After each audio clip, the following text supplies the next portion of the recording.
그 부산 엑스포 관련해서요. 네. 대통령 및 대통령실에 보고한 유치 활동에 대한 자료를 산업부에서 우리 의원실로 제출했는데요. 답변 자료 한번 보시죠. 자료를 보면 외교 관계에 관한 사항으로 제출이 어렵다. 양해해 주기 바란다. 이런 내용이에요. 보셨나요? 보이시나요? 잠깐만요. 스톱해 주세요. 네. 자료 보이시죠? 네. 이렇게 외교 관계라고 양해를 구해왔는데 근데 답변 자료에 참고 자료가 하나 더 붙어왔어요. 뒷장 넘겨서 파란 내용인 파란 글씨가 재밌는 내용이에요. 의원실에서 요청한 자료인데 추후 삭제 요청 이렇게 돼 있어요. 아마 검토해서 줄지 말지를 결정하겠다 뭐 이런 취지인 것 같아요.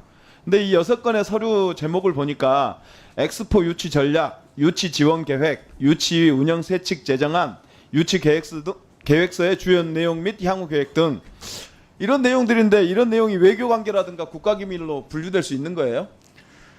이게 저 실무진이 이거 자료 제출하는 거 준비하다가 아니 본인이 그러니까 썼던 이 거가 자료를 잘못 줬으면 나간. 예, 이 자료를 우리 방에 제출했으면 넘어갔을 거예요. 아무 문제 없이. 그런데 제출하지 않았어요. 결국은 이 6가지 자료를 아무 자료도 제출 안 했어요. 그러니까 윤석열 정부는 22년부터 23년까지 한 장 넘겨주세요. 부산 엑스포 유치 지원 사업에 453억을 썼습니다. 약 7,700만 원을 집행했는데 문재인 정부 때에 비해 82억에 비해서 약 5배의 예산이 투입된 걸로 확인되고 있어요. 너무 과다한 거 아닙니까?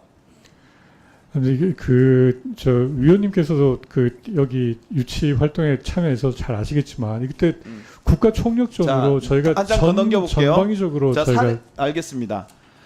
사례 하나 예산 낭비 사례 하나 살펴볼게요. 지난해 8월 26일부터 9월 6일까지 열흘간 윤상직 유치 사무총장과 윤성혁 기획본부장 등 6명이 마다가스카르, 남아공 등 6개를 방문하는데 총 2억 1,400만 원을 썼습니다. 그중 전세기를 사용한 게 1억 5천이에요. 투표일이 약 석 달 가까이 남은 시점에서 전세기를 사용할 만큼 시급한 상황이었습니까? 이때 이분들 가서 무슨 역할을 했어요? 누구 만나는지는 뭐 외교 관계라고 얘기 못 할 테니까 전세기를 탈 수밖에 없었던 급한 이유가 뭐예요?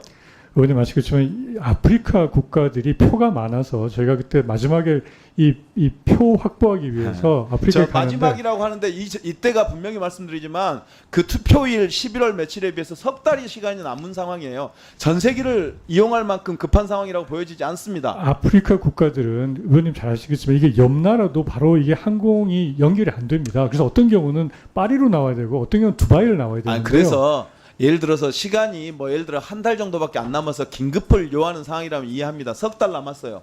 그리고 팀을 유치위원회에서 활동하던 여러 직원들이 있었습니다. 나눠 가서도 돼요. 그런데 이 6명 가는데 2억 천을 들였어요. 이런 거에 눈먼 돈 막 쓰는 거지 뭐예요. 그리고 한 장 더 넘겨볼게요.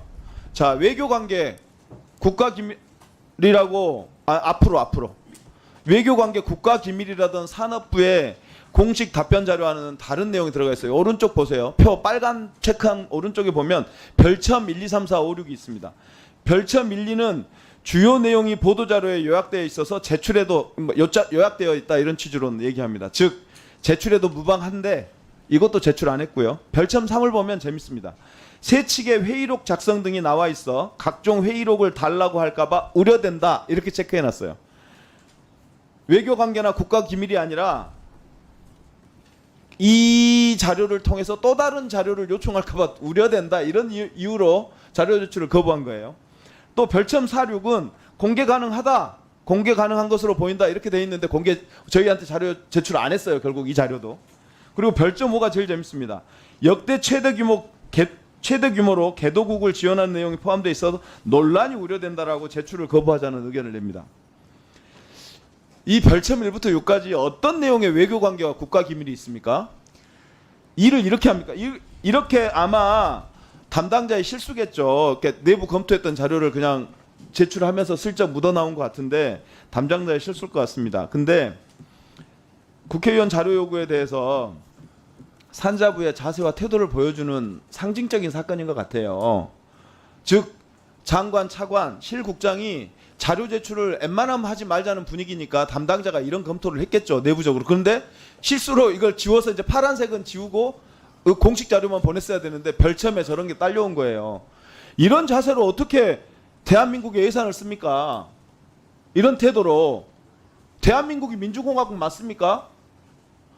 정당하게 썼으면 정당하게 자료를 제출해야죠. 저렇게 검토해가지고 공개하기로 한 자료마저도 안 줄 정도로 폐쇄적이면 국민이 어떻게 믿고 산자부한테 돈 쓰라고 합니까? 예산을 쓰라고 맡깁니까? 그것도 453억이나 들여서 꼴랑 29표 얻어온 주제에. 그럼 반성하고 사과해야죠. 정리해봅니다. 453억 투자해서 29표 얻었습니다. 한 표당 약 한 20억 정도 쓴 것 같습니다. 출장 비용만. 아무런 성과 없이 국민 혈세로 이런 호화 외국 출장을 다녀왔던 사람들이 아무런 책임을 지지 않고 총선에 출마했고요. 모 씨 이진복 전 정무수석은 반도체 장비업체 사회이사로 근무하고 있고요. 김윤일 미래정책 비서관은 한국증권금융 상임이사로 소위 말하는 수억씩 연봉 받아가면서 꿀 빨고 있습니다. 요즘 젊은 애들 말로. 막들이 됩니까? 반성과 사과해야죠. 장관님 사과하십시오. 의원님 아까 그 말씀하셨던 그 전용기 문제는 태평양 도서국 같은 경우에 그런 예가 있었는데 그 모 부처에서 이런 데 출장을 가면은 옆에 있는 국가지만 이게 비행기 연결이 안 되기 때문에 굉장히 먼 데까지 나가서 왔다 갔다 해야 되는 참 그 상당히 황당한 그런 일정으로 다들 출장을 다니고 했었습니다. 그래서 아프리카 국가의 몇 개 국가를 아마 집중적으로 유치 활동을 하면서 그 같이 가는 팀들이 비행기표를 또 다 구하지를 못하는 경우가 있어서 그래서 아마 전세기를 썼던 것 같고요. 그게 호화 출장하고는 전혀 관계가 없는 얘기고